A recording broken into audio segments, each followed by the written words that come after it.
look at the leaves. It's got nothing to do. Because it's becoming winter, it's starting to lose its color because they're busy shedding its leaves. But normally it's like very, very glossy. And they call it the buffalo thorn for a very good reason. If you get stuck in this thing, you don't get out again. And buffaloes like to put, when you shoot a buffalo, it's wounded. You push its backside right into this bush and wait for you. Because you cannot attack it from behind. That's why they call it the buffalo thorn. They know to hide inside this. If you build a kraal with this, nothing will penetrate that kraal. Because the hook thorn will hook you and it doesn't break. And the straight thorn will punch you. So you've got this hooking and stabbing all the time. So it is like being inside a chainsaw. So the buffalo thorn, where the other one are acacias, this one's scientific name is Ziziphus. So it's not a thorn tree. So it's a different species. So if you do your study on thorn trees or your assignment, you can bring in the buffalo thorn if you want to, but it's not the acacia. Remember, you can do your assignment on thorn trees, but you can use this as part of it. So you can make quite a big assignment with all the thorn trees. So it doesn't just only have to be acacia, but you have to be clear on what different species there are. Right, buffalo thorn. I like to combine this stuff with a little bit of history and also a little bit of spirituality and also your edibility. Now the buffalo thorn, the typical signs of it is it just got one hook thorn and one straight thorn. And the main sign of this is, I'll get a better sample later on, this is not a good sample of a leaf. You see got three main arteries coming from the base. You see from the base, there's three big arteries. Always remember that. There's only three plants that do this species. It's the monkey orange, it is the grevia, the grevia species that I'll show you, and then also the buffalo thorn. So there's only three plants species that the three arteries come from the bottom, and the monkey orange, all the arteries meet at the top. So if you pick a leaf and it's glossy like this one, at top and bottom, it's got three arteries, it's most probably a buffalo thorn. If you've got a grevia species, raisin bush is the other name that I'll show you on Monday. Also got the three arteries like this, but it's a pale color on the bottom and it's got a shiny at the top. That's the difference between them. So always look at the characteristics of the plants. If you see the cat nail over there, that sounds so good, it's a fig. To confirm, you'll see there's a latex over there. Okay.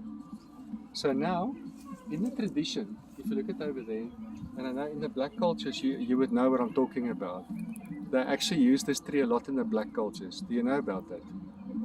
Okay, the name, Ziziphus micronata, buffalo thorn, and in Sotho and Tswana they call it Umphafa.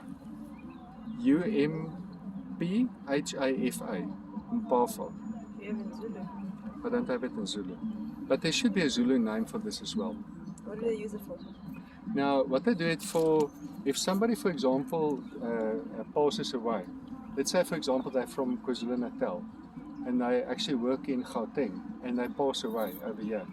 They will cut a branch like this, the traditional healers, or the Sangomas, they will cut a branch and put it on top of the body. Because the hook thorn and the straight thorn keeps the spirit inside the body, it holds onto the spirit. And then you can see the twig actually is like a zigzag. The zigzag that you have over there is like the path this person walked. Your path is always full of, you've got hurdles, you've got bends in the road, and you've got brighter futures.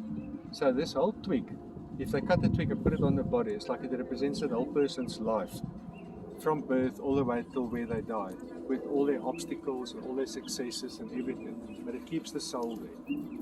As soon as they bury the person, they actually take it off to set the spirit free. And that is a spiritual plant as well.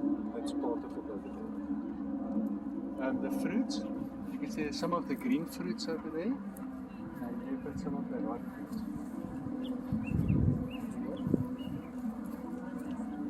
Now these fruits, if you chew them, just look around over there, just now if you can find a fruit, they're actually quite sweet, And after you eat the fruit, you can break it open, the pips inside, you can roast it. You can make coffee from this, grind it like coffee. Okay? If you have any boils, like pit seer and boils and stuff on your body, you take these leaves and you crush it. You make like a poultice, and it will actually help to heal that and also draw out. The younger leaves you can also cook like a spinach, you can eat it as well. And look at the dark bark.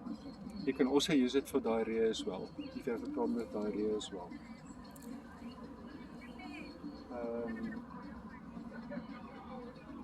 Okay, also if you have swollen glands, you can also take a poultice and put it on the swollen glands as well. Also will help for that. And that's the buffalo thorn. So, fascinating tree as well. So if you do it on the thorn trees, include this one in your thorn trees. Very good idea. Any questions? Interesting plant. The leaves look very much the same as the witstinker. Yes. You also find the witstinker, it will also have the 3 arteries coming from the bottom as well. They're the same family. But it's got like no, it's got like a hairy leaf. They're different families, but you'll always look at that arteries. With plants